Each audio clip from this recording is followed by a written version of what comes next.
Bueno, para mí, como te lo comentaba ayer, era un orgullo presentar al ingeniero José Antonio Ramírez Vidal. Él desde el 2014 es asesor independiente de empresas y universidades sobre proyectos de telecomunicaciones. En la actualidad es académico titular de la Academia de Ingeniería en México y con gran orgullo desde que iniciamos aquí la Red Nacional de Investigación y Educación en CUDI, él formó parte del staff hasta el 2014. Él fue el coordinador general de la Corporación Universitaria para el Desarrollo de Internet. También ha sido profesor de la Facultad de Ingeniería de la UNAM y de la Maestría de Administración de Empresas de Telecomunicaciones de Intelmex. Él estudió Ingeniería en Comunicaciones y Electrónica y la Maestría en Sistemas en la Escuela Superior de Ingeniería Mecánica y Eléctrica del Instituto Politécnico Nacional. Durante 32 años ocupó diversos puestos en Teléfonos de México. Les hago la palabra para que nos presente la conferencia La Cuarta Revolución Industrial. Muchas gracias Marta, muchas gracias a Unicolombo. Realmente qué maravilla estar ahí en Cartagena. He tenido la oportunidad de estar un par de veces y la verdad es que uno no quiere, cuando llega ahí no quiere regresar, ¿no? Porque es un lugar maravilloso. Yo creo que por eso le gustaba tanto a los piratas darse una vueltecita por ahí.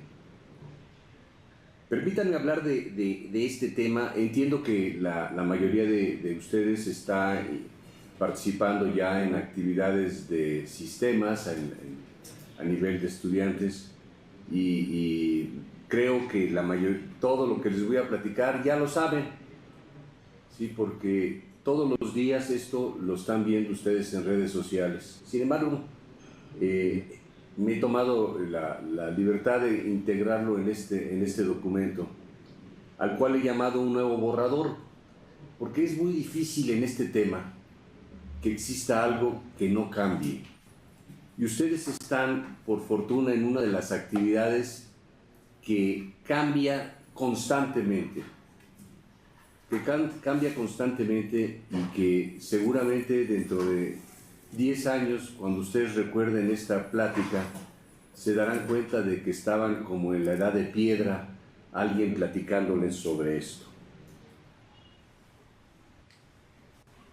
En realidad, el hombre empieza a utilizar la tecnología desde que fue capaz de generar una herramienta o controlar el fuego. Y a partir de ello ha habido una gran cantidad de proyectos que se han venido realizando en la antigüedad.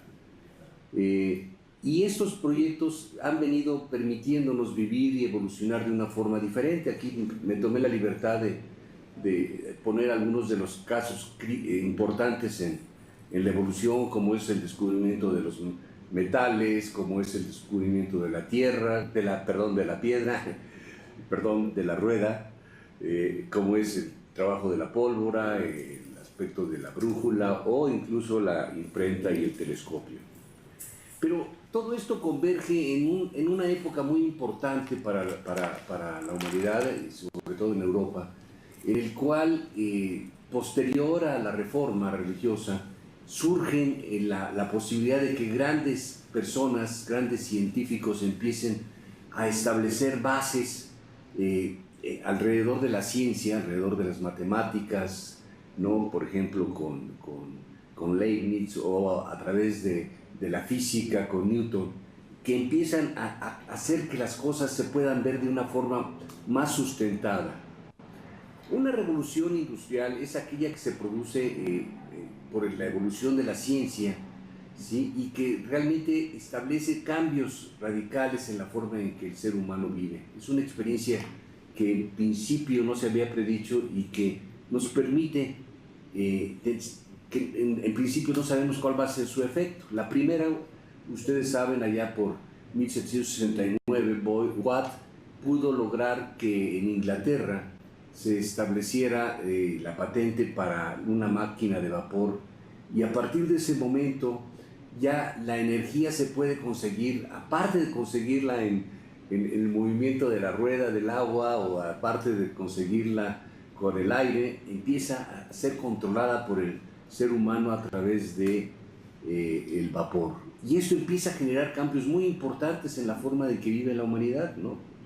Se empieza a desarrollar la industria, el crecimiento económico se empieza a dar en una forma diferente, los movimientos migratorios, la gente empieza a moverse hacia las ciudades o cambiando de países y empieza a ver el concepto de propiedad privada más sustentado, y esto a su vez a despertar aspectos como la libertad de empresa o el capitalismo y el movimiento obrero. Esto permite que los científicos del siglo XIX empiecen a impulsar otro tipo de pensamientos, como es el caso relacionado con la electricidad, la telefonía, la radiodifusión, televisión, motores, etc., que otra vez forman esta segunda revolución industrial que establece cambios en sus relaciones sociales. Empiezan a generarse las grandes metrópolis para la producción, hay más facilidades de comunicación, ya la gente se puede comunicar no nada más por el telégrafo, sino por la voz, incluso por la imagen que se logra transmitir por televisión después. Hay menores costos de producción y transporte, la gente se puede mover más fácilmente y empiezan a generarse las grandes empresas, las grandes fábricas para producir automóviles, para producir radios, y esto nos lleva a un neocolonialismo. Las empresas empiezan a tener una visión transnacional de irse a llevar sus productos a otros lugares. Después de la Segunda Guerra Mundial, en 1946, la Universidad de Pensilvania logra integrar lo que se ha denominado la primera computadora, que es la ENIAC.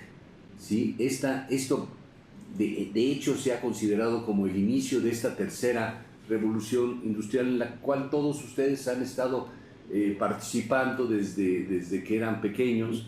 ¿Sí? A mí me ha tocado vivir esto en toda su intensidad en los últimos 50 años de mi carrera profesional, ¿no? Desde que empezamos a convertir los radios, las líneas de transmisión en radios de microondas. Pero surge entonces el transistor en los laboratorios Bell, circuitos integrados, los satélites se vuelven cada vez más una realidad, primero los geoestacionarios a 36.000 kilómetros, pero después ya todos los satélites que se empiezan a mover en bandas más bajas, computadoras personales, la fibra óptica, celulares y el internet.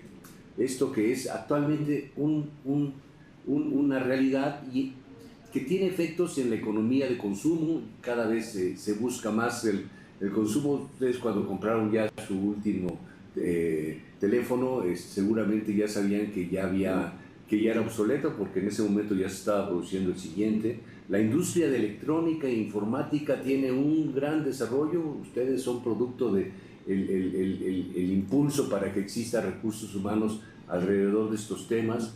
Nuevas formas de comunicación, el desarrollo de la economía de servicios. Hay una globalización en la economía, ya lo que uno hace en un país se va manejando en otros países. Esto ya es una realidad, procesos cada vez más automatizados. Pero una cosa importante es que se ve el impulso al desarrollo científico. La ciencia, de haber sido algo interesante, ahora se vuelve una necesidad económica y comercial. Y entonces hay grandes inversiones para poder desarrollar ciencia, tanto desde el punto de vista de los sectores privados como por los sectores gubernamentales. ¿Qué está pasando hoy? Bueno, sabemos hay un fuerte crecimiento demográfico, espectaculares avances en la ciencia. En los últimos 10 años se han inventado las mismas cosas que se habían inventado en toda la historia de la humanidad. Las terminales son inteligentes, el internet está vigente, hay una globalización creciente, la educación a distancia ya es una realidad. Digamos que lo que estamos en este momento manejando nosotros es parte de esa realidad.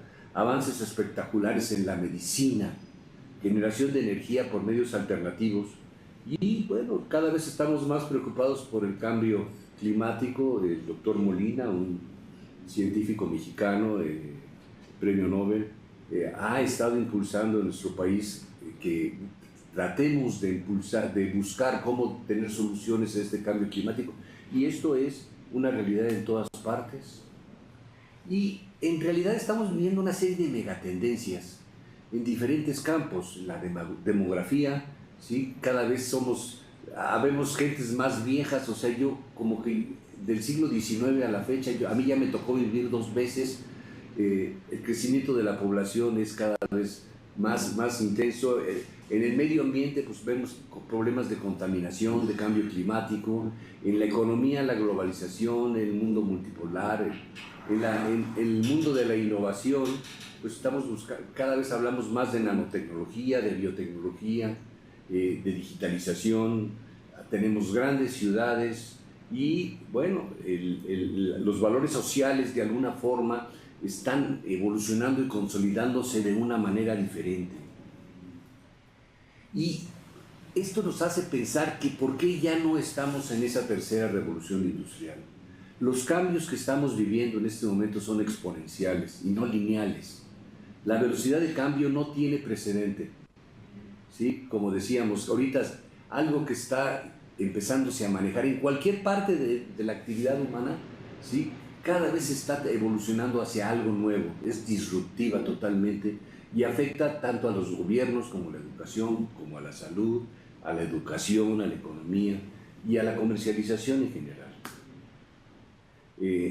Les presento con gran orgullo, esta es la Academia de Ingeniería de México, del cual me enorgullezco de ser miembro. Esta fue la primera escuela de ingeniería en América, según tengo entendido. Está aquí en el centro histórico de nuestra ciudad. Y en ella nos hemos puesto a trabajar sobre qué es lo que esta cuarta revolución industrial significa. Se encontraron una serie de conceptos, de indicadores que nos están llevando a ir conjuntando todo esto que está pasando.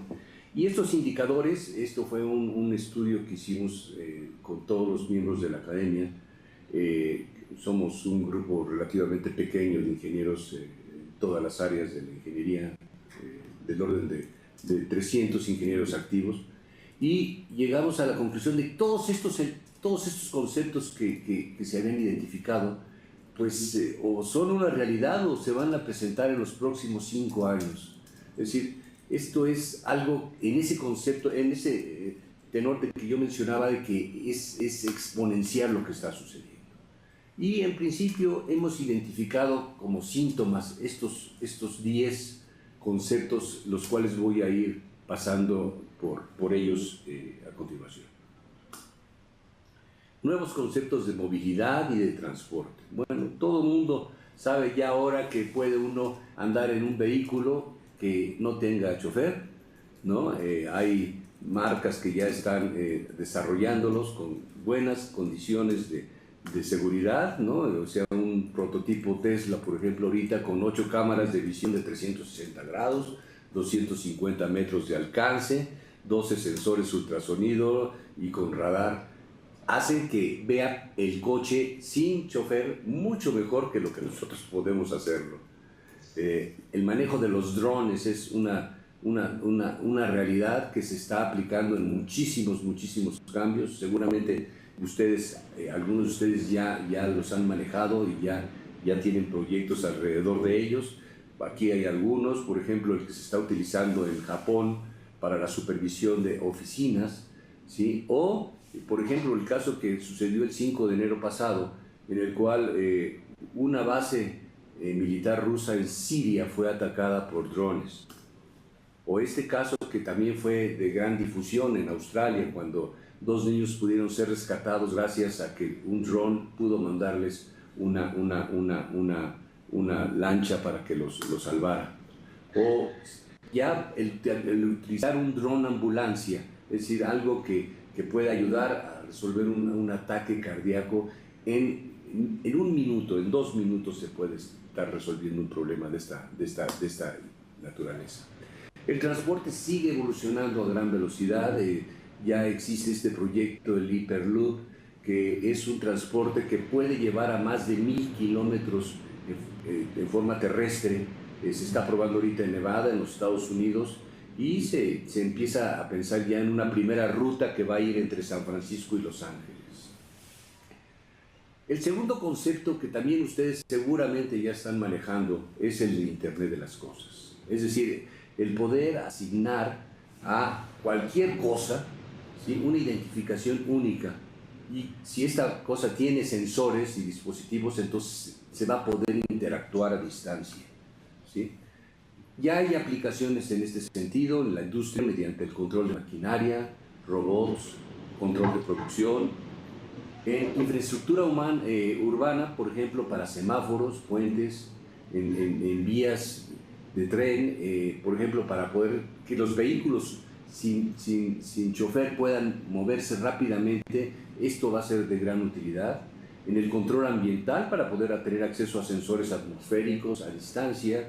El sector salud está monitoreando pacientes a control a distancia, control de instrumentos que puedan ayudar a los enfermos.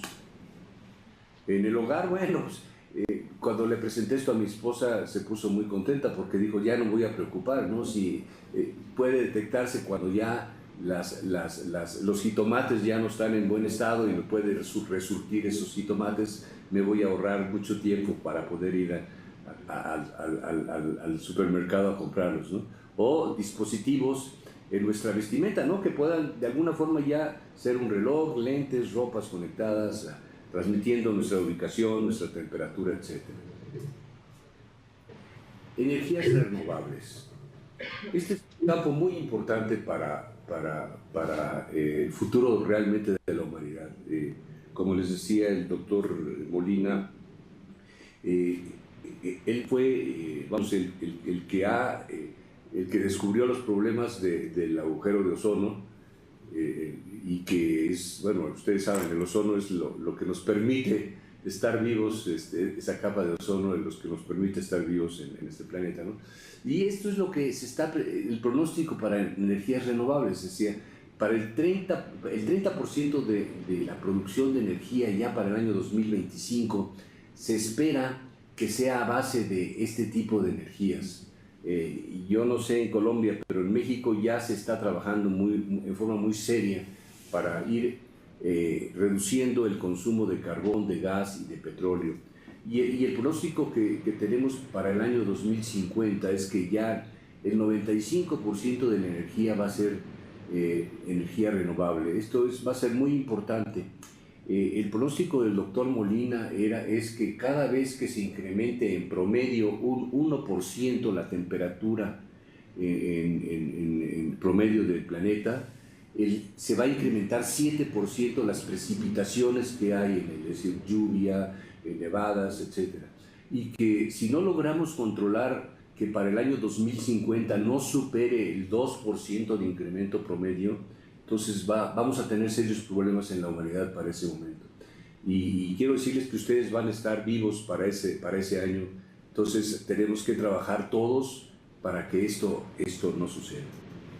Energías renovables, bueno, pues ya poder traer una batería, parte de nuestra ropa, aquí está, no es muy estético lo que está ahí, pero parte de nuestra ropa que ya tenga baterías renovables, o todos los techos de las casas a base de soluciones fotovoltaicas. En México ya existen en muchos lugares empresas, en el campo sobre todo, que están utilizando eso de forma muy eficaz. Otro de los conceptos de energía renovable que los invito que traten de trabajar en ellos es el ciclo del hidrógeno. Aquí el chiste de esto es que solamente con energía solar y agua de lluvia podemos generar energía al lograr separar el hidrógeno del oxígeno y luego volverlo a regenerar. Ya de hecho ya hay una empresa que está trabajando en esto para fines industriales y que ya de alguna manera ya no nada más es el poder utilizar energía eólica o energía solar, sino ya a través de este proceso poder generar energía para la producción. Los vehículos eléctricos de esta misma manera van a ir evolucionando muy rápidamente. Ya pronosticamos nosotros que para el año 2025 probablemente la producción de vehículos sí sea ya del orden del 40%, es decir, del 40% del total de vehículos ya sean de soluciones eléctricas. Mercedes-Benz ya acaba de anunciar que probablemente en 5 años deje de producir sus vehículos a base de, de gasolina. Eso nos lleva a otro punto, ¿no? Que entonces a lo mejor lo que tenemos que construir en los países ya no son refinerías, sino tenemos que seguir trabajando para generar energías no renovables. Y este proyecto del vehículo Quant, que ya fue presentado en Alemania, es un vehículo que se puede manejar, es decir, es un vehículo eléctrico, pero su combustible es agua de mar. Esto como que nos suena así raro, pero vamos, por ahí va todos los esfuerzos que está haciendo la ciencia para poder realmente dejar el petróleo como uno de los elementos para movilidad, ¿no? El cuarto punto que hemos identificado es lo que conocemos como impresión 3D, de lo cual estoy totalmente seguro que ustedes ya están trabajando en estos campos. Es decir, aquí la idea es poder fabricar un objeto mediante superposición de capas. Por ejemplo, aquí hay una solución aditiva en la cual podemos hacer una cosita, un mundo, pero lo importante es que tiene aplicaciones en todos los campos. Por ejemplo, en la medicina, ¿no? El poder generar incluso un corazón o trabajar con huesos para establecer exactamente lo que se requiere en un hueso que está dañado. Esto fue presentado el año pasado ya en una exposición en Barcelona, en España, y es el poder incluso generar piel a base de una impresión en 3D. O la construcción de casas y edificios. Dubái está trabajando en ese sentido. Esta es una casa que se construyó en 24 horas en los suburbios de Moscú, ¿sí? Y bueno, nos da una idea de qué tipo de aplicaciones podemos hacer.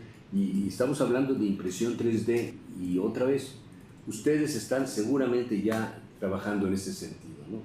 Son 4 proyectos que están en proceso. Uno es que se pueda imprimir alimento a los astronautas que se encuentran en el espacio. Es un proyecto que está manejando la NASA.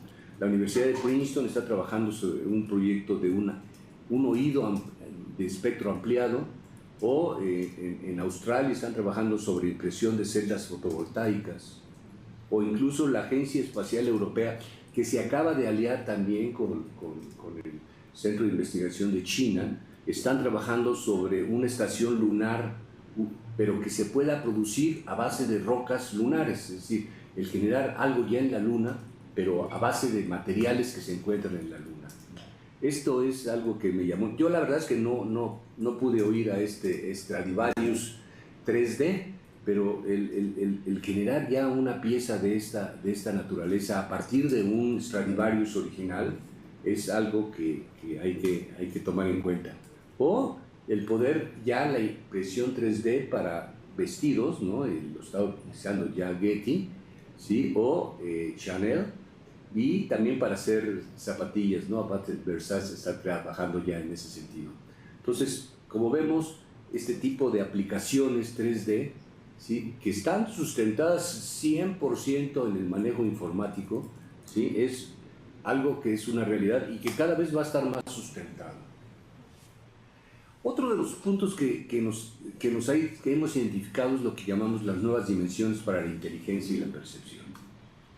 Es decir, la inteligencia artificial ya es una realidad, ¿no? Y aquí lo que estamos viendo es qué funciones cognitivas podemos llevarle a esta inteligencia artificial que de alguna forma resuelva lo que nosotros hacemos, es decir, aprender y resolver problemas. Sí, aquí el reto está en que hay del orden de 200 millones de reglas de sentido común, eso que todos sabemos, ¿no? Que si está apagada la luz donde están ustedes, pues no van a ver, ¿sí? O que si está lloviendo, pues se van a mojar, ¿no? Y esas reglas de sentido común, ¿cómo se le puede transmitir a un equipo de cómputo? Y aquí, bueno, el reto es cómo hacemos para que se puedan tener incluso experiencias y emociones, ¿sí? Que puedan ser manejadas por una computadora. Aplicaciones actuales, bueno, en las áreas de control de sistemas, ¿sí? En la planificación automática, habilidades de responder a diagnósticos de consulta, ¿no? Es decir, yo tengo un problema, pero no hay en ese momento un médico, pero sí hay una forma de que algo, un equipo de cómputo pueda darme respuesta en este sentido. Perdón. Reconocimiento de escritura, reconocimiento de habla, incluso de identificar quién es el que habla, reconocimiento de patrones. Este es un caso que a mí me gustó mucho allá hace algunos años, en el 97, cuando la Deep Blue de IBM logró vencer a Kasparov en un partido de ajedrez. Ahora, aquí la verdad es que viéndolo a posteriori, uno ve que en realidad no fue tan difícil, porque lo que hicieron fue jugar varias veces con Kasparov, y todas las jugadas que hacía él las fueron programando de tal manera de saber cómo responder a esas jugadas. Y aunque en la última jugada, que fue la que perdió, él empezó a hacer jugadas diferentes, bueno, finalmente Deep Blue lo venció. Otro caso similar de inteligencia artificial es el juego de Jeopardy, en el cual se diseñó una computadora que se llamó Watson de IBM, y el 17 de febrero venció a los campeones de este juego. Es un juego muy interesante porque lo que se hace se juega a base de establecer las preguntas que contestan una respuesta, ¿no? Entonces, lo voy a decir muy de mi país, pero ¿quién es el benemérito de las Américas? Entonces, nosotros decimos, pues, es Benito Juárez, ¿no? Entonces, ese tipo de soluciones, y aquí esto se pudo hacer en el 2011. Y esto, bueno, esto es lo más avanzado en juego que se ha logrado hacer, que finalmente una computadora diseñada por Google venció al campeón mundial de Go, que es en principio el juego más difícil que existe actualmente. Y lo interesante de esto es que a la computadora solamente le enseñaron las reglas de Go, ¿sí? Y lo que fue haciendo fue ir jugando con diferentes personas, ¿sí? Hasta que llegó a jugar en mayo del año pasado con el campeón mundial y lo venció.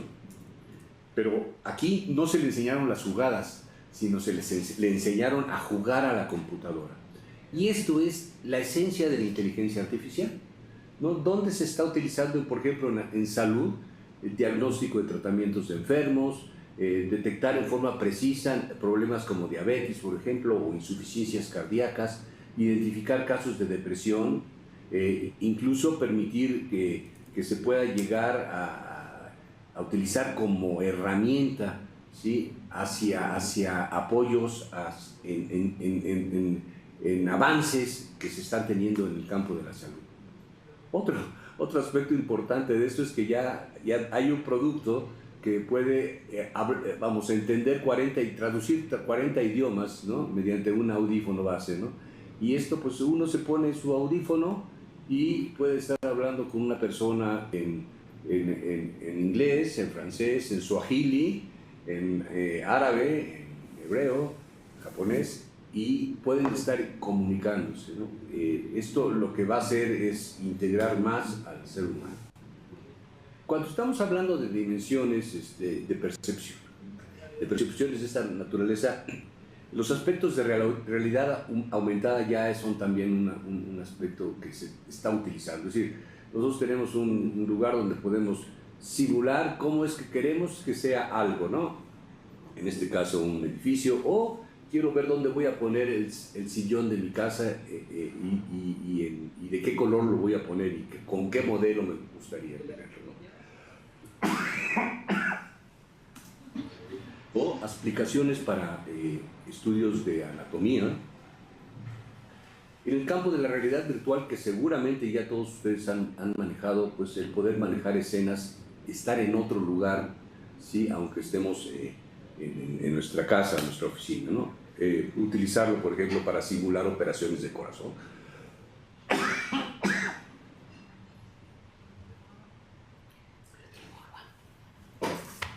Otro de los grandes campos que estamos identificando es el relacionado con la robótica.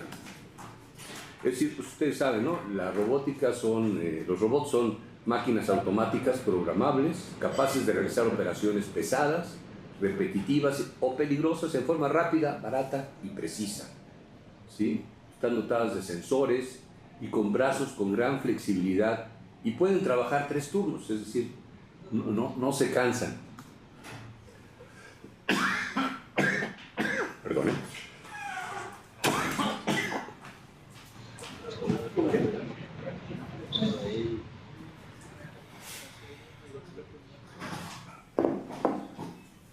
Aquí hay 2 ejemplos, ¿no? de un robot ayudando a una niña a transportar una charola o produciendo en una fábrica. El utilizar robots, por ejemplo, para gente que tiene problemas de parálisis, ¿no? Asociados a aspectos de inteligencia computacional. Utilizarlo para la agricultura, ¿no? Los robots pueden trabajar 24 horas en el campo, ¿sí? Con gran precisión. Y si estos se combinan con aspectos de drones e inteligencia artificial, entonces son muy eficaces. O el utilizarlos, por ejemplo, en mares y ríos, esto nos da la oportunidad ya de empezar a cultivar los mares, ¿no? Ya a niveles de mayor profundidad y de continuar con todos los estudios que se requieren en ese sentido. Las fábricas cada vez están utilizando más robóticas. Es una fábrica cerca de Cantona, en China, de Cantón, China, en el cual ya toda la producción se hace a base de robots. Y cosas como esta, ¿no? Que es un partido de bádminton en el cual pues está jugando un robot, o un partido de ping-pong, ¿sí? En el cual el robot está dando una lección a un buen jugador. O este año nosotros tenemos la visita de Sofía en México y seguramente un día irá por allá por Colombia, o no sé, a lo mejor ya fue.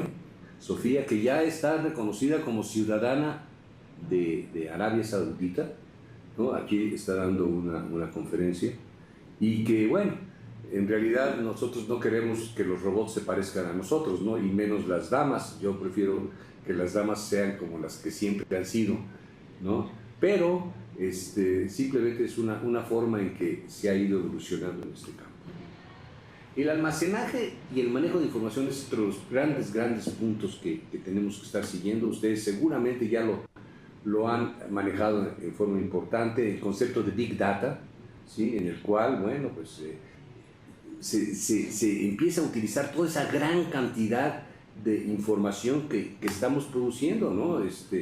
Ustedes saben que, bueno, la ciencia ahorita está produciendo cantidades de información inmensas, ¿no? O sea, cuando empezamos a hablar de genomas, ¿no? Cuando estamos hablando de astronomía, o cuando estamos hablando de proyectos como los de CERN, ¿no? En el cual, en el momento en el que se logra una colisión, ¿sí? y con una duración de menos de 10 a la menos 20 segundos, se tienen que estar captando todas las partículas que están en el núcleo para poderlas transmitir, bueno, para que las supercomputadoras que están conectadas a ese proyecto puedan ir identificando esa información, ¿no? Entonces hay una gran cantidad de generación de estos procesos, ¿no? Y bueno, pues las aplicaciones informáticas, cada minuto se producen 200 millones de correos electrónicos, 700 piezas en Facebook,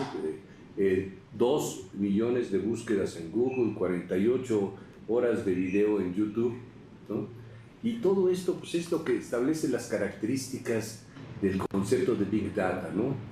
Si todos los datos generados el último año fueran guardados en un CD, esto no sé si es exactamente así, pero así me lo comentaron, se generaría una gran torre desde la Tierra hasta la Luna de ida y regreso, ¿no? Hay en el mundo ahorita 18.9 mil millones de dispositivos conectados a la red. Diariamente se generan 2.5 quintillones de bytes en el mundo. El caso de los buscadores, bueno, sin ser cuantitativo en forma comparativo, es en forma cuantitativa.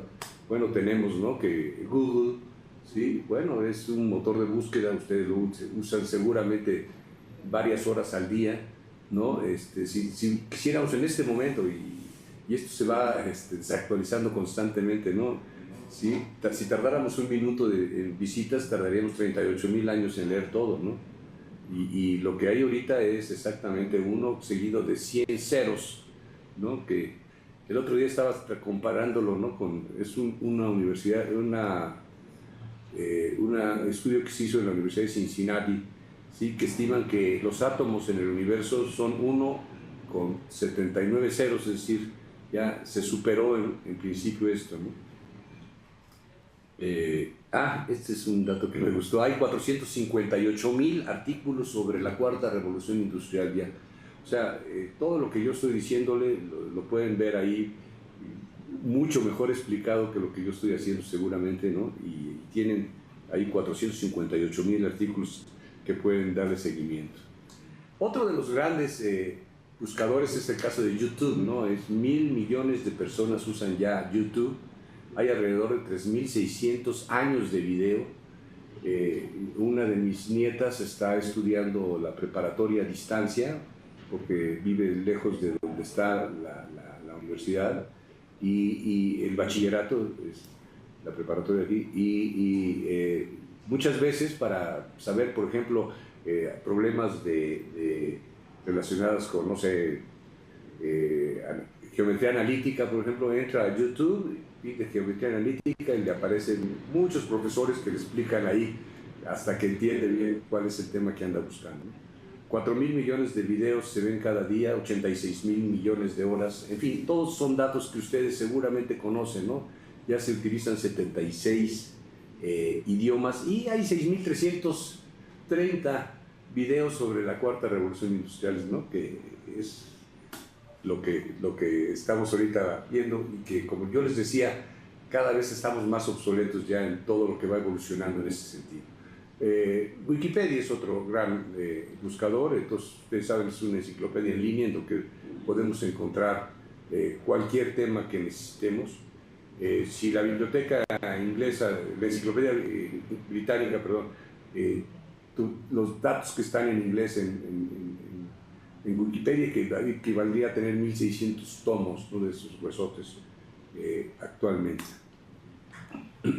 Pero ¿qué pasa? Para manejar esto necesitamos tener un cómputo muy sólido, ¿no? Entonces las supercomputadoras que ustedes seguramente manejan por allá, bueno, ya saben que están manejando capacidades muy importantes, ¿no?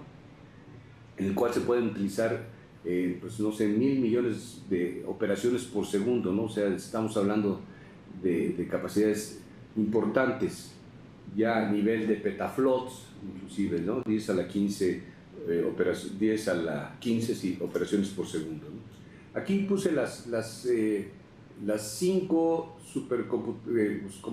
supercomputadoras, porque siguen siguiendo el mismo principio, pero ya de estos tamaños ya hay 3 de ellas están en Estados Unidos, la IBM con 6.6 petaflops, la otra IBM 16.32, una está en Chicago, la otra está en California, y la Cray, que está, si no mal recuerdo, en Filadelfia, de 17.59 petaflops.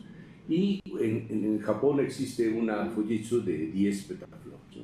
Aunque la que está ahorita a la vanguardia, y hay que abrir las antenas porque todas las vanguardias se están dando en el rumbo de China, ¿sí? Ya está trabajando 54.9 petaflops, ¿sí? Está en la Universidad Nacional de Defensa en China, ¿no? Y le pusieron de nombre la Vía Láctea, ¿no? La Milky Way, ¿no? Sin embargo, ustedes saben que este es otro campo que está surgiendo alrededor del cómputo. Cuando hablamos de supercomputadoras o de computadoras, pues estamos hablando de soluciones digitales, soluciones binarias, en las cuales lo que hacemos es manejar solamente unos y ceros. Pero cuando entramos al mundo de la computación cuántica, entonces entramos ya nos empezamos a mover en otro tenor, ¿no? Ustedes saben, en la mecánica cuántica, el tema que de alguna forma se desarrolló a principios del siglo XX, con gente como Einstein, aquí en estos campos uno puede estar en 2 lugares al mismo tiempo, ¿no? Es decir, ya no se manejan unos y ceros, sino se manejan 11, 10, 01, 00, en fin. Y esto lo que hace es incrementa el potencial de capacidad de cómputo en forma muy importante.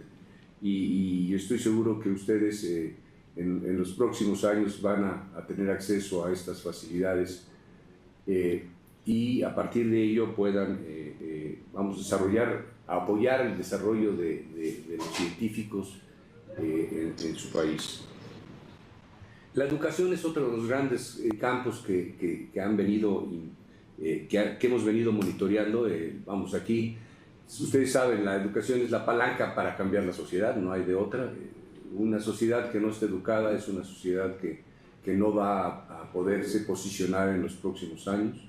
Los modelos educativos están evolucionando con mucha innovación y tecnología. Ahora, lo importante es aprender a aprender.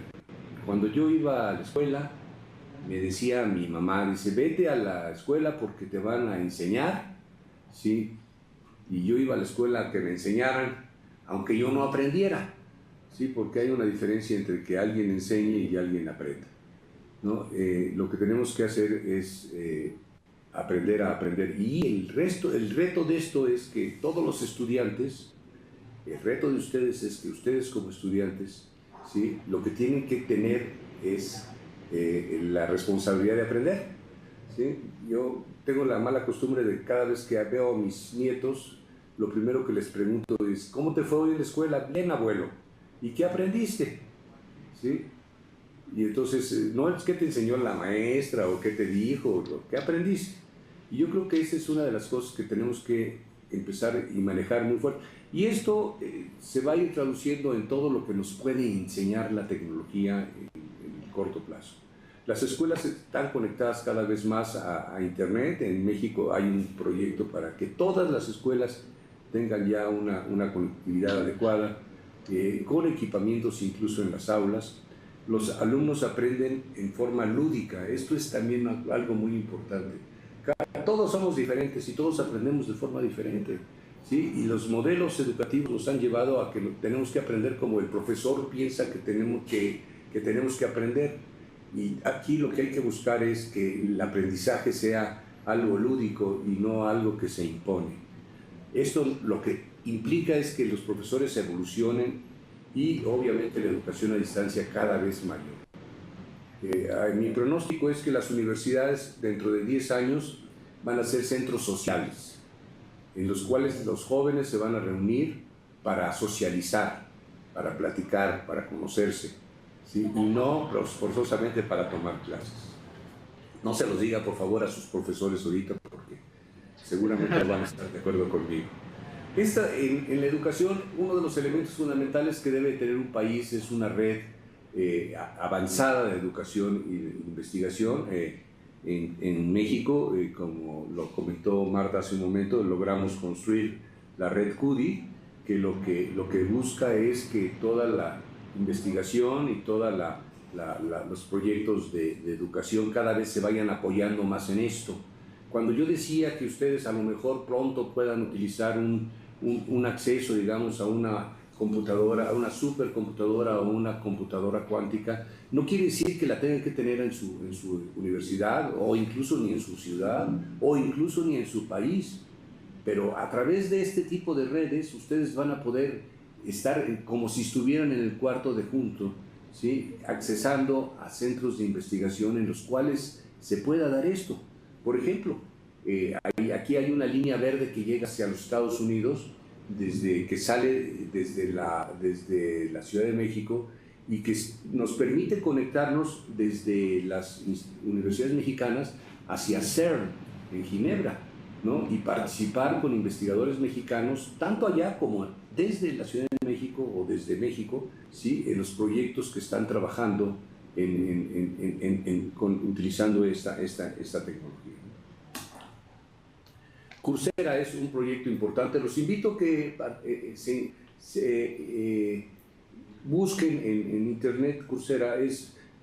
El punto es que entramos al mundo masivo de la educación. Es decir, son cursos que se pueden dar en diferentes idiomas. La mayoría de ellos son gratuitos, fue un desarrollo de la Universidad de Stanford en Estados Unidos.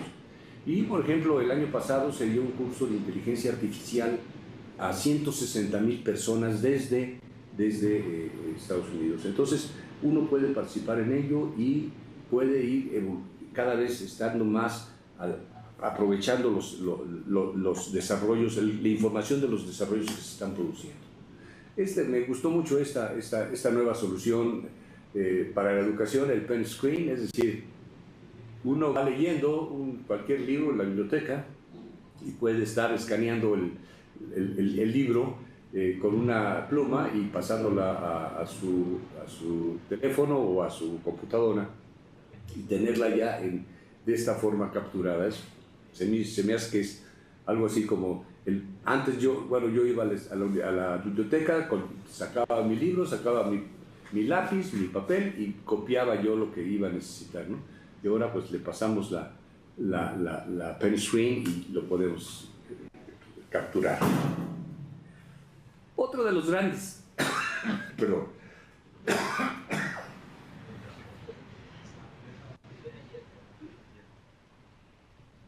otro de los grandes campos que se están desarrollando y que también tienen relación con las actividades de ustedes, ¿sí? Es la nanotecnología. Ustedes saben, aquí me tomé la libertad solamente de ubicarlos donde estamos a nivel de nanotecnología a partir del cuerpo humano, ¿no? O sea, ya estamos hablando incluso de aspectos más pequeños que un ADN, y en el cual se están desarrollando ya proyectos muy importantes ya para poder trabajar en estos tamaños, para poder utilizar incluso máquinas que apoyen al ser humano en algunas soluciones, ¿no? Por ejemplo, a nivel no hay problemas ni de resistencia ni de humedad, y son sumamente ligeras, ¿no? Para poder penetrar en cualquier campo. El desarrollo de nanocélulas, por ejemplo, ya es una realidad, y esto sigue ayudando a la producción de energía, de soluciones modernas de energía. Me encantó esto, es el rector de la Universidad de Hong Kong, ¿sí? Y es un desarrollo en el cual a través de esa tela, ¿sí? Él no se ve, ¿sí? Entonces lo que está haciendo esa base de soluciones de nanotecnología, digamos, borrar las imágenes que están en una corta distancia, ¿no? Y finalmente la biología aumentada, ¿no? Este es otro gran campo en el cual pues, podemos entrar a soluciones moleculares y a trabajar con aspectos de genética, proteínas, moléculas, el uso de nanorobots para trabajar dentro del cuerpo humano y tener soluciones para por ejemplo, para trabajar con una infección o con un problema de cáncer, y poder implantar ya un smartphone en el cuerpo, ¿no? Y a través de eso uno ya va controlándose para abrir una puerta, por ejemplo, o para subirse a su automóvil y no tener que tener la llave. Los trabajos relacionados con el cerebro es otro gran campo. Y todo lo que estoy diciendo, todo tiene que ver con su carrera, ¿sí? Ustedes son los que tienen este reto por delante para realmente apoyar y dar precisión a esto, ¿no? No es ya un médico, por ejemplo, que va a trabajar con aspectos de genética, ¿sí? Los requiere a ustedes para esos proyectos. Entonces, eso les estoy transmitiendo una gran responsabilidad de su país para poder impulsar esto cuando estén ya en el campo profesional. Esa fotografía me gusta mucho porque no me lo van a creer, pero es una fotografía mía, ¿sí? Es una fotografía del lado derecho, se ve un cromosoma que es el cromosoma 22, y en la parte superior está el cromosoma 9, son mis cromosomas, ¿sí? Y ahí el cromosoma 22 se enamoró de la cromosoma 9, fíjense, y tuvo un bebé que se llama Filadelfia, que está marcado del lado izquierdo. Esto nos pasa a los que tenemos leucemia, ¿sí? y bueno, yo tengo que caminar con este mal, pero quise poner esto porque ven que en este momento ya nos puede ayudar a todos a salir adelante en la vida, ¿sí? Gracias a que la ciencia está trabajando a nuestro favor. Estos 10 puntos que he venido manejando, pues los estamos viviendo todos los días. Ustedes los viven todos los días, ¿no? Las aplicaciones en sus teléfonos celulares, ¿sí? O el utilizar Waze, por ejemplo, para ir a cualquier lugar dentro de su ciudad. O en el manejo de libros digitales, ustedes pueden tener acceso prácticamente a cualquier libro digital. Periódicos, los periódicos van a la quiebra, es decir, podemos leer cualquier periódico. Ahí puse yo uno de los preferidos, es El Sur, es mi preferido, es de la ciudad de Acapulco, y entonces ahí me entero de todos los chismes de Acapulco, que es una ciudad que me gusta mucho. O escuchar estaciones de radio de todas partes. Aquí los invito a que entren a Radio Garden. Les pone todo el mundo y ustedes ya nada más seleccionan en qué ciudad quieren oír la música o la estación de radio y la ponen. Y a mí me gusta esa que tengo marcada así, la SRP2, Attitude Music, que es una estación de música clásica en Estocolmo, que para mí tiene dos ventajas. Uno, que toca la música clásica y me permite estar leyendo, por ejemplo, al oírla.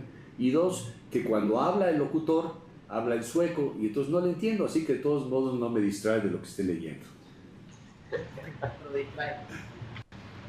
Películas, las películas ahora las podemos ver ya a través de Netflix, Claro Video, en fin, seguramente en su país existen soluciones en ese sentido, ¿no?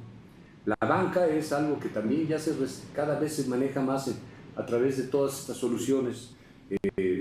No sé, Bank of America, ustedes pueden trabajarlo desde su país. En México los bancos nos dan todas las facilidades y esto seguramente lo mismo pasa en Colombia. Para los viajes, bueno, pues todo lo podemos programar y hacer a distancia, ¿sí? Si quieren ir a Tulum, ahí les puse un buen hotel, el Xcaret, ¿sí? Pueden viajar por Interjet y, en fin, es algo que se puede estar manejando. En fin, todos los días. Y busquen ustedes la actividad comercial que quieran. Aquí hay muchas que no mencioné, pero vamos de las difíciles. Los abogados, ¿sí? Los abogados cada vez se van quedando más fuera de línea, porque lo que va a pasar es que uno puede hacer una consulta, ¿sí? a una página de un problema que tiene jurídico y le va a dar algunas alternativas y cada vez son más precisas esas alternativas. O la contabilidad, por ejemplo, ¿no? En esta semana tengo un problema de mi declaración anual con la Secretaría de Hacienda de México y cuando entré ahora a hacer mi declaración, todo ya estaba listo. Ya estaban todas las facturas de mis médicos, ya estaban todos mis ingresos, ya estaba todo, y ya me decía lo que tengo que pagar nada más. ¿Sí? O sea, esto en cualquier actividad está siendo ya una realidad y bueno, eso para ustedes es una gran oportunidad dada la carrera que están siguiendo. Aquí me puse una curva de lo que ha venido evolucionando la humanidad. En el año de 1900 había menos de 2.000 millones de gentes, ¿no? Y actualmente, bueno, el año pasado se incrementó la población 90 millones de personas y perdón que no haya puesto esto actualizado al día de hoy, pero el 27 de febrero éramos en el mundo 7.591.672.586 personas, ¿sí? Y hasta ese momento habían nacido 23 millones, aunque el crecimiento era de 14 millones. Y ese día habían nacido 199.000 personas. O sea, este es el ritmo de avance de la población. Así estamos creciendo, ¿no? Y este es un dato de las Naciones Unidas. Se espera que lleguemos en el año 2050 a 9.700 millones. Ahorita, y al 2030, 8.500 millones. Esto, bueno, pues es una realidad, así va a ser. y es una realidad con la que tendrán ustedes que convivir, porque a mí seguramente ya no me va a quedar tanto tiempo para esa época, pero es algo que nos va a... Pero la pregunta es esta, ¿y para el año 2050 qué? La verdad es que es muy difícil predecir qué es lo que va a pasar para esa época, cómo va a ser nuestra vida en ese momento. Pero de lo que sí podemos estar seguros es que va a ser totalmente distinto. Los invito a que ustedes piensen, ¿sí? ¿Cómo serán? No, estamos en el 2018, nada más piensen cómo va a ser el 2025, no se vayan tan lejos. Piensen en el 2025 y piensen lo que va a haber, ¿sí? Y sueñen e imagínenselo, ¿sí? Cuando yo trabajaba en pronósticos de tecnología teníamos un modelo que se llamaba Delphi, ¿no? En el cual precisamente se trataba de predecir lo que no era predecible por evolución histórica. Y piensen en ese sentido, ¿sí? ¿Cómo van a ser las cosas? ¿Sí? Y se van a dar cuenta de que y generen incluso un escenario, ¿no? O dos o tres, y vayan siguiéndolo y vayan ajustándolo, porque siempre seguramente se van a equivocar. Porque la forma en que trabajamos va a ser diferente, ¿sí?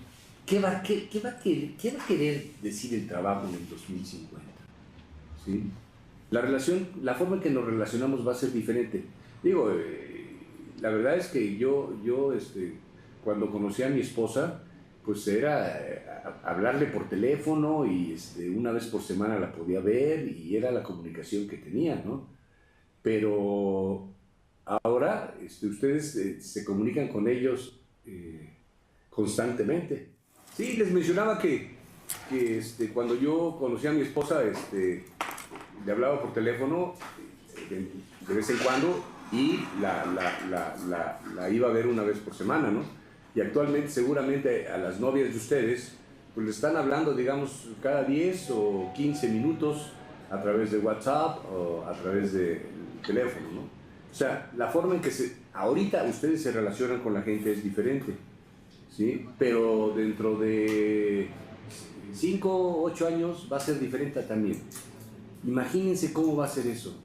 Vamos a tener telepatía, o cómo va a ser ese conocimiento que vamos a tener de nosotros. En aspectos de economía, bueno, el dinero está desapareciendo a grandes pasos, ¿no? Ya cada vez más vamos a establecer las relaciones a través de soluciones digitales, ¿no? Otra vez el campo de ustedes. La economía se está manejando cada vez de una forma diferente. La educación no se diga, ¿sí? La educación, ¿para qué queremos tener una o dos carreras o una maestría? ¿Qué es lo que queremos hacer nosotros? ¿Sí? El ser humano se tiene que preguntar ahora qué es lo que quiere ser, cómo quiere vivir, en dónde quiere vivir, y todo eso empezar a trabajarlo. La atención médica será diferente también, ¿sí? Alguna vez alguien dice por ahí que el problema a lo mejor va a ser morirse, ¿no? Porque pues le van a poder a uno cambiar todo. El transporte va a ser diferente. Es más, a lo mejor ya ni vamos a necesitar transportarnos. La alimentación también se va a producir de una forma diferente. El entretenimiento, ¿sí? ¿En qué nos vamos? Digo, nosotros podíamos ir a una fiesta a veces cada 15 días. Ahora podemos estar prácticamente viendo cualquier película, viendo cualquier obra de teatro, escuchando una ópera, en todo momento. ¿Y esto cómo va a evolucionar? Pero aquí el entretenimiento tiene que ver mucho con lo que nos gusta, ¿no? Para usted, el concepto de belleza, es decir, cuando voy a una exposición de Botero, por ejemplo, ¿sí? Entonces a algunas gentes no les gusta que Botero ponga gente gordita, ¿sí? Pero a otros nos gusta ese tipo de expresión, ¿sí? Que fue realmente innovador, ¿no? Entonces, ¿qué es la belleza y qué es lo bonito y qué es lo que nos va a traer? Eso van a ser grandes retos, ¿sí? Porque no nada más es el cambio de la tecnología lo que estamos viendo, es el cambio de nosotros mismos, ¿no? Y finalmente se está convergiendo en algo que se llama la singularidad tecnológica, es decir, el advenimiento de la inteligencia artificial, ¿sí?, en un equipo de cómputo, utilizando redes informáticas y robots, ¿sí? Esto podrá seguramente mejorarse recursivamente, es decir, ya no se va a necesitar que nosotros lo programemos, eso se va a poder programar solo y con alta probabilidad el efecto es que se nos puede salir de control. La creación de inteligencia muy superior inclusive a nosotros puede ser algo, una realidad pronto, ¿no? Y entonces estaremos viviendo, conviviendo con eso que se llama robots y todo lo demás, que es la cuarta revolución, y llegamos al concepto de singularidad. Ahora, en este contexto, porque este es el avance de la tecnología, digo, ustedes consúltenlo, ¿sí? Algunos su pronóstico es 2040, algunos su pronóstico es 2060, pero no está yendo mucho más allá. Entonces, ¿cómo vamos a tener que enfrentar esto? La cuarta revolución es un hecho, eso creo que ha quedado demostrado en lo que he venido hablando. Y el doctor Klaus Schwab, que es el presidente del World Economic Forum de Davos en Suiza, que es donde se reúnen cada año las personas cabeza en la economía y en la política del mundo, estableció esto que a mí se me hizo fundamental. Dice, una característica que tiene esta cuarta revolución industrial es que no cambia lo que hacemos, sino cambia lo que somos, ¿sí? Y esto es precisamente a lo que tenemos que prepararnos en el futuro, para no perder nuestra esencia de seres humanos, ¿sí?, que nos caracteriza, todo eso que es solidaridad, compasión, cooperación, amor inclusive, ¿no? Y esto, el reto es mejorar a partir de ahí nuestra calidad humana. Y ya lo decía Shakespeare en su obra Hamlet, ¿no? ¿Qué obra de arte es el hombre? Les agradezco mucho su atención y estoy abierto a cualquier pregunta.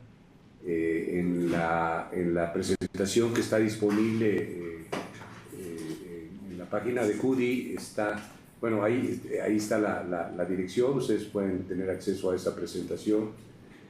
Y quiero pedirles, ahorita los estoy viendo a todos, así que quiero pedirles un favor.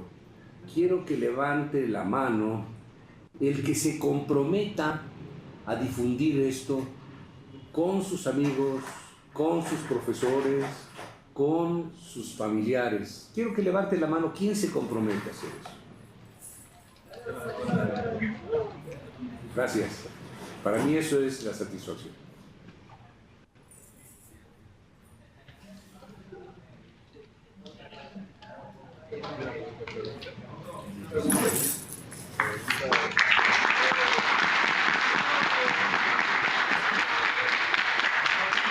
Gracias. No sé si existe alguna pregunta. Sí. Será una pregunta.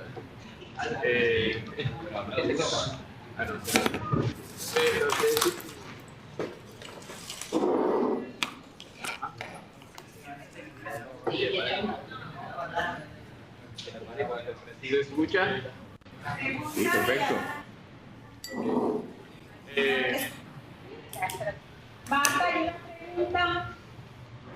Adelante, Sonia, escuchamos perfecto. Bueno, era referente con lo de la inteligencia artificial que como hace un momento había dicho, la de que esta se automejoraría. Una pregunta para usted, ¿cómo haría para que esta tecnología no se saliera de control? Ya que como puede pensar por sí misma, también se podría revelar, como había comentado. Sí. Yo creo que el avance tecnológico lleva una inercia muy, muy fuerte. Mire, si estamos en un lugar donde podemos controlar lo que pasa, pues probablemente podamos evitar que nos rebase o que lleguemos a estas condiciones. Pero ya el Internet nos demostró, ¿sí?, que no podemos parar lo que está en Internet, ¿sí? Eso ya está totalmente demostrado. Ya se ha hablado mucho, por ejemplo, en el campo de la medicina, que hay ciertas actividades relacionadas con los genomas que no se deben de tratar, ¿no? Pero nadie le está haciendo caso, ¿sí? Países como China, por ejemplo, en China, ¿sí?, los avances que está teniendo la medicina son espectaculares, pero ellos están investigando en todos los campos, ¿sí?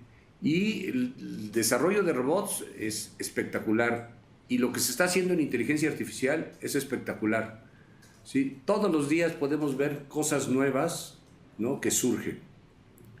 Entonces,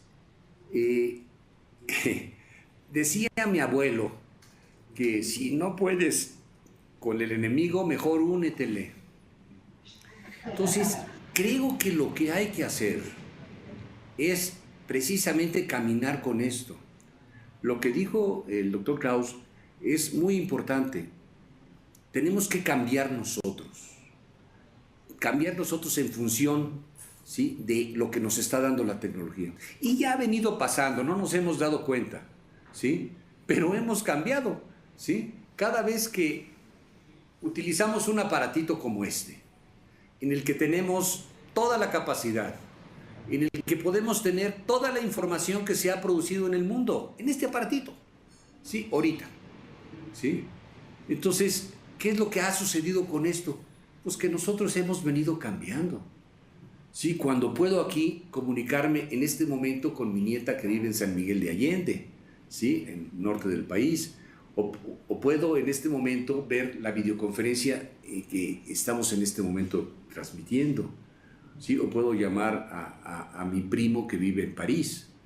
Entonces, esto ya nos cambió, ya es diferente, pero seguimos siendo nosotros, ¿sí me explico? Es decir, el hecho de que la inteligencia artificial evolucione no quiere decir que nosotros no vamos a evolucionar a partir de eso. Ahora, la inteligencia artificial la estamos produciendo nosotros, ¿sí? Ahora tenemos que trabajar en ese sentido. Hay algunas corrientes con las cuales yo no coincido, ¿no? Que tienen que ver con, a veces hasta con fundamentalismos religiosos, ¿sí? Pero, bueno, a eso le puede ayudar a algunas gentes, ¿no? Hay otras corrientes que dicen, no, lo mejor es que nos vamos a aislar, ¿no? Y entonces yo me voy a mi rancho y ahí produzco lo que necesito para comer y tomo nada más lo que necesito de la tecnología y lo que no necesito ni le hago caso. Está bien, todo eso va a funcionar.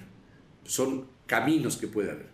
Pero a la mayoría de la población de la humanidad, en realidad va a tener que ir cambiando para ir trabajando y aprovechar para él los avances que se vayan dando en la tecnología.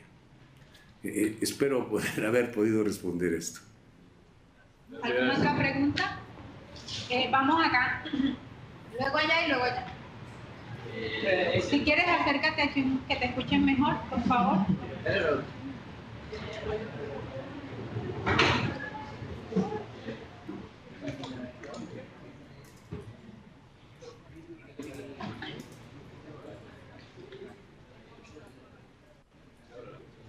Ahí puedes, ahí. Que de cierto modo esos cambios y avances tecnológicos siempre en algún momento afectarán a la humanidad, ¿no? Porque, por ejemplo, en China que ya no se utiliza tanto a los obreros, sino todo es con máquinas, y ya que hay sobrepoblación y eso, entonces eso afectaría bastante a la población humana. ¿Qué solución le daría usted a eso? Sí, ese es el gran reto. Acabas de tocar el punto. Es decir, en la medida en que se vaya automatizando la producción, es en la medida en que la actividad tradicional, y pongo comillas, que ha desarrollado en ese campo el ser humano, pues va a tener que evolucionar hacia otra actividad. Siempre ha pasado en las revoluciones industriales, siempre pasó así, ¿sí? De repente hay una baja vamos, antes de que llegaran las máquinas, las costureras en el Reino Unido, pues tenían toda la actividad para trabajar. Cuando llega una máquina, pues se quedaron sin trabajo, ¿no? Pero se quedaron sin trabajo y fueron hacia otras actividades.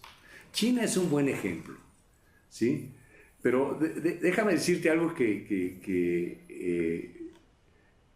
me llamó mucho la atención. Yo estuve en China hace como 10 años y cuando estaba empezando aquello a desarrollarse, y me acuerdo me encontré en una fila para tomar un avión a otro mexicano que estaba montando fábricas de coches en China, trabajaba para la General Motors. Y le pregunté, oye, ¿cómo es el trabajador chino? Y dice, no, es terriblemente trabajador. ¿Sí? Llega y se pone a trabajar y a las 2 semanas te dice que si no le das el segundo turno, ¿sí? Porque él llegó con un costalito y se durmió en un rinconcito, ¿sí? Y el segundo turno, y después te pide el tercer turno, ¿sí? Y te dice que va a trabajar igual. ¿Cuál era su reto de ese señor cuando iba a trabajar de esa manera? Que previo a esta apertura a la economía que tuvo China, ¿sí? Él no tenía opción de nada.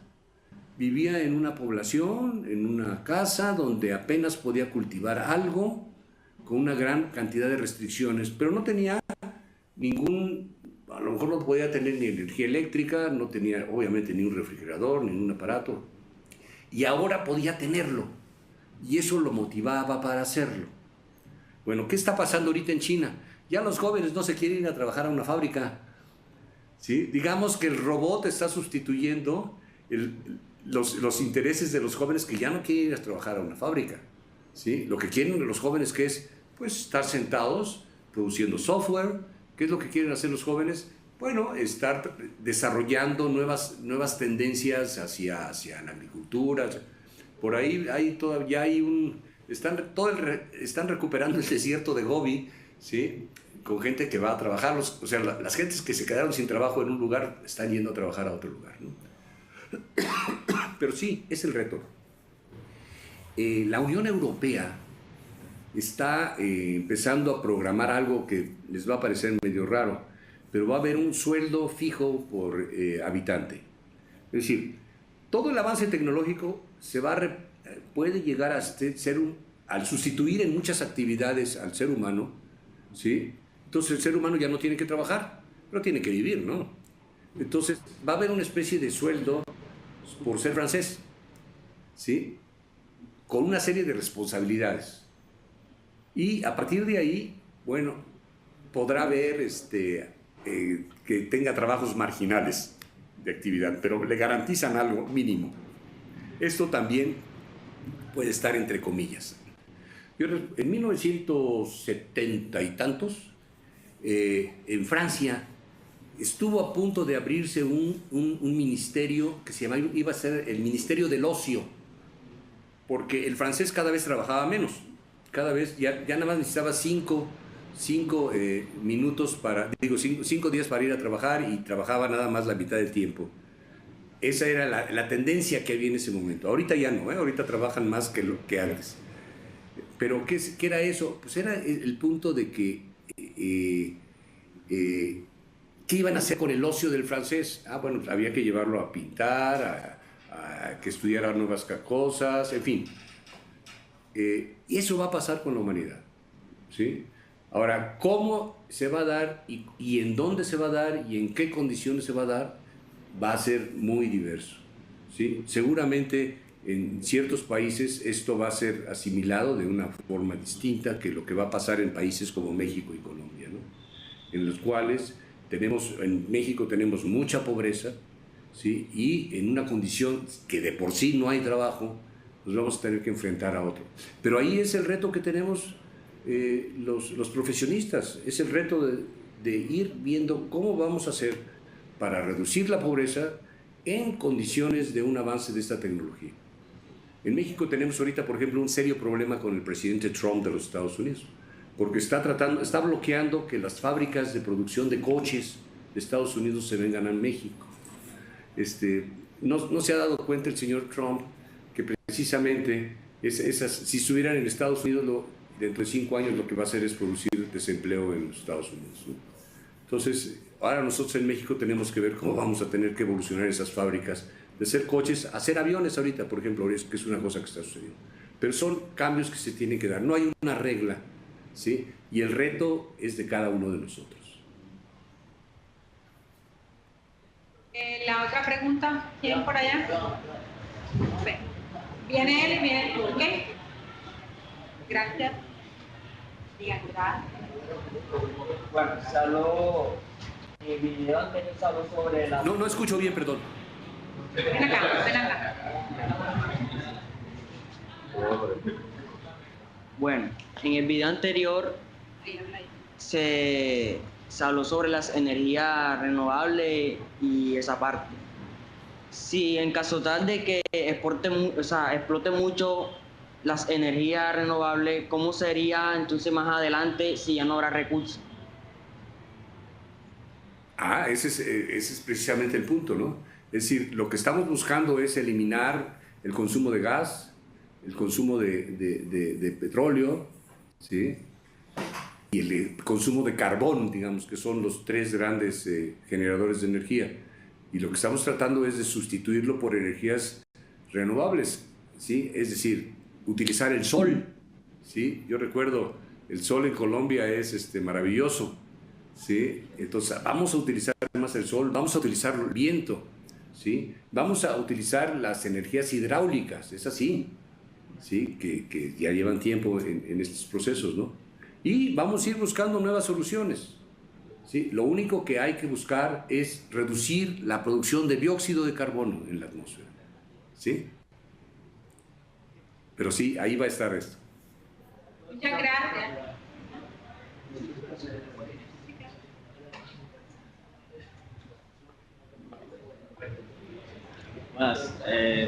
Yo quería preguntar sobre qué pasaría con la hibridación del ser humano, porque todos normalmente siempre se preocupan por si la inteligencia artificial nos puede superar. Pero si es el caso de la hibridación genética del ser humano con otras especies, para así ser básicamente mejores en lo que sería fuerza y mente, ¿usted cree que se podría dar eso? Pues yo creo que sí, pero digamos, se está empezando a dar detectando, digamos, enfermedades tradicionales, ¿no? Es decir, va a nacer un niño y podemos detectar que ese niño tiene algún problema que podemos evitar antes de, ¿sí? Entonces se está dando en ese sentido, ¿no? Y en el futuro, bueno, sí, cada vez más vamos a poder ir ajustando, ¿sí? nuestras digamos, deficiencias genéticas, ¿no? En el cual pues todos nosotros somos, tenemos algo. Se acaba de descubrir que un porcentaje importante, por ejemplo, somos neandertales, ¿sí? Entonces esto de alguna manera nos da una idea de que pues la misma evolución ha venido ajustando las cosas, ¿no?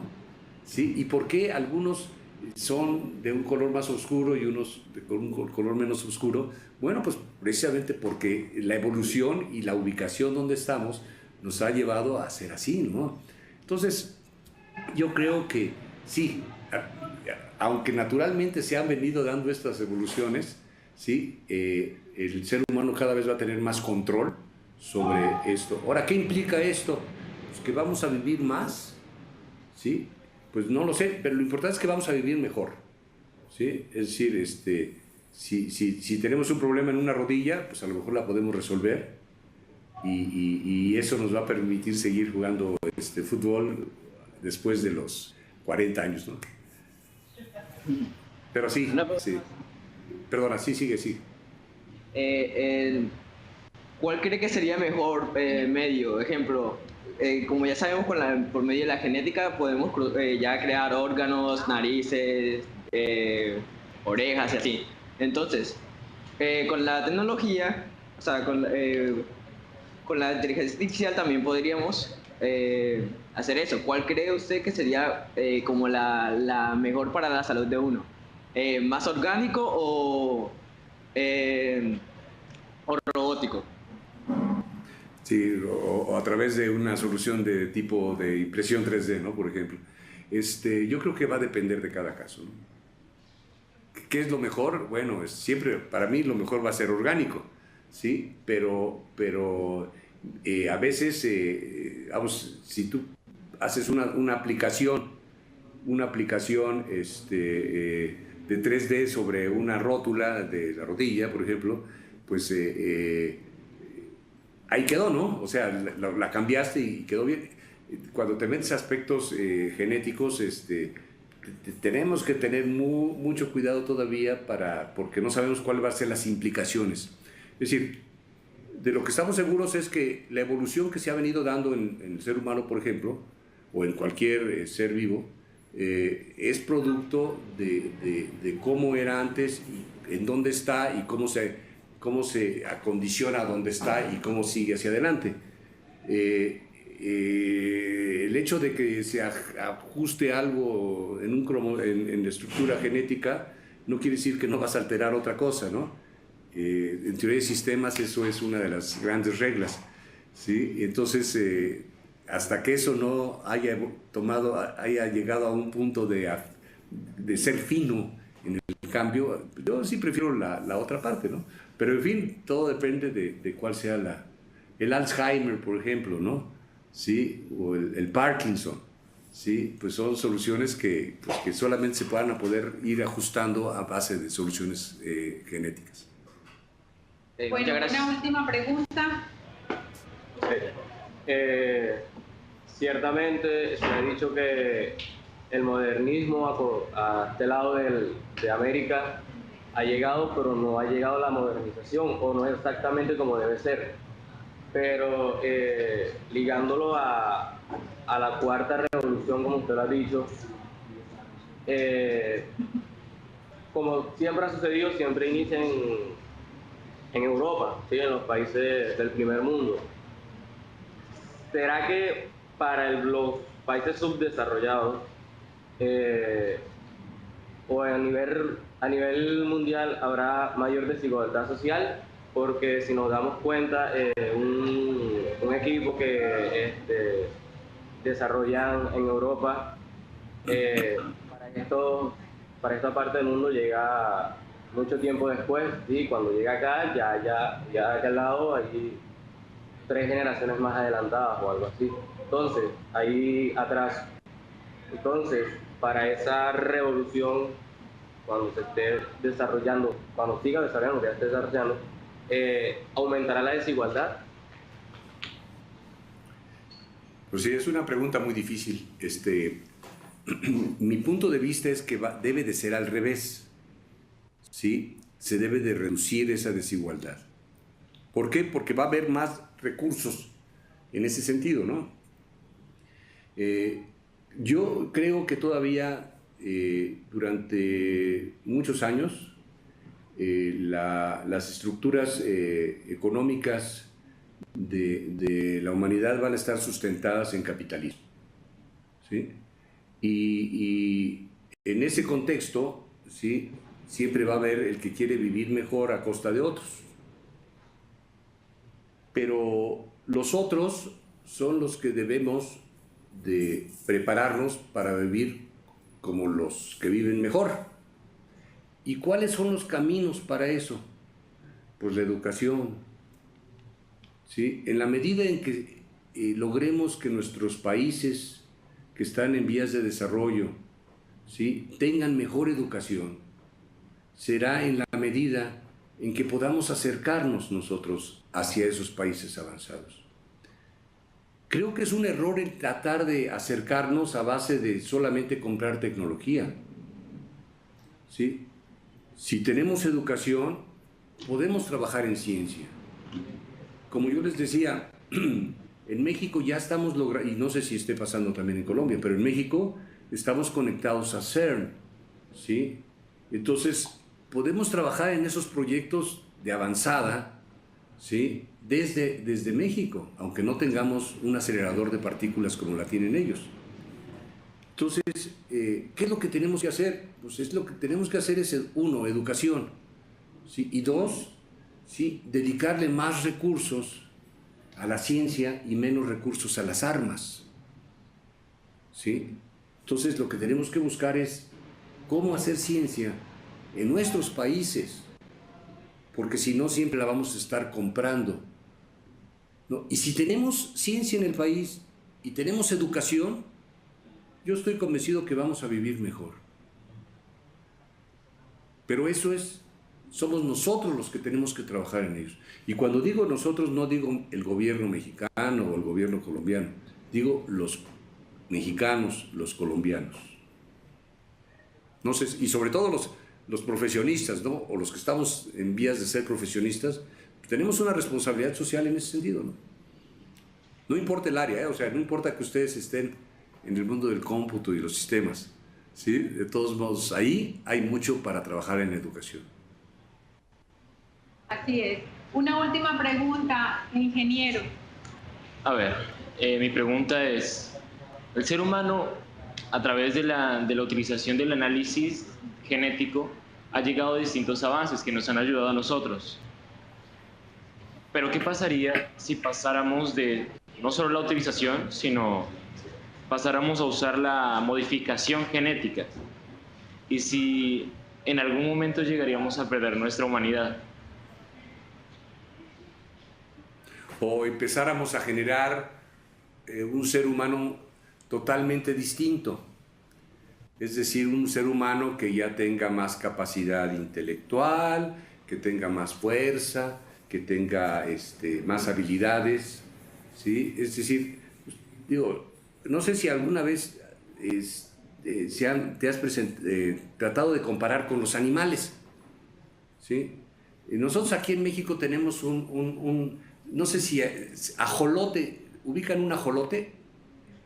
Un ajolote es eso que todavía no es rana. Sí, bueno.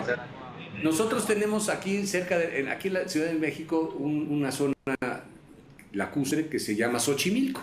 Y en esa zona hay un ajolote que es el ajolote de Xochimilco, ¿sí? Que tiene una característica muy especial, ¿sí? Que no se vuelve rana, ¿sí? Pero además tiene otra característica, que tiene una estructura de genética que es 7 veces mayor que la del ser humano. Y es un animalito así chiquito, muy bonito, color rosa, y que tiene la habilidad, por ejemplo, que si le cortamos una de sus patas, muy rápido la reproduce. ¿A qué quiero llegar esto? Él es producto de un proceso de evolución, que tiene todas esas habilidades, bueno, todas esas capacidades, ¿no? ¿Qué pasa con los murciélagos? Los murciélagos, bueno, viven en un mundo oscuro, pero tienen una gran capacidad de moverse en la oscuridad, ¿sí? Que nosotros no tenemos, ¿sí? ¿Qué pasa con el oído de, por ejemplo, los perros, ¿no? Para no ir muy lejos, ¿sí? El oído de los perros es mucho más sensible. Nosotros podemos oír 20.000 Hz, ¿no? ¿Sí? Un perro puede oír mucho, mucho más, probablemente el doble, ¿sí? Son cosas que ellos han logrado obtener a partir de la evolución. Y de esta forma, vamos, una tortuga puede vivir 400 años, ¿no? ¿Sí? ¿Por qué sucede esto, no? Bueno, pues porque esa evolución ha dado ese tipo de características y habilidades y vamos, de condiciones distintas a cada ser, ¿no? Bueno, la pregunta es, si sabemos todo eso, ¿no crees que haya por ahí algún científico o algún grupo de investigación que se haya preguntado, oye, ¿y por qué no buscamos que esos beneficios, esas condiciones que tienen ciertos animales, las pueda tener el ser humano? Lo que acabas de plantear es algo que que es realmente un punto que no puede ser, vamos, que no tiene una respuesta única, ¿no? Sí, yo estoy convencido que va por ahí, ¿no? Aquí el punto es otra vez, ¿y qué? Vamos a generar una élite de personas vamos a decir, supermans, ¿sí? Y el resto se va a quedar de una forma distinta. No lo sé, ¿no? Pero otra vez, lo único que nos puede llevar a condiciones de igualdad es educación y es estar siguiendo a la ciencia, ¿sí? En vez de estar siguiendo otro tipo de ideologías o de condiciones, ¿no? Necesitamos invertir en la ciencia, ¿no? Ustedes deben de trabajar en ciencia. ¿Para qué? Precisamente puedan ir ayudando a toda la sociedad colombiana en ese sentido, ¿no?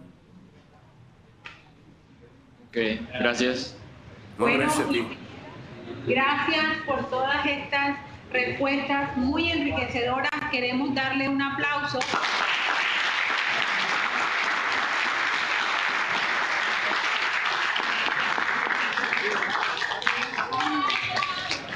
Queremos agradecerle inmensamente el aprecio que usted ha tenido con esta conferencia. Los estudiantes quieren darle un aplauso, pero de pie, de manera de respeto, de agradecimiento.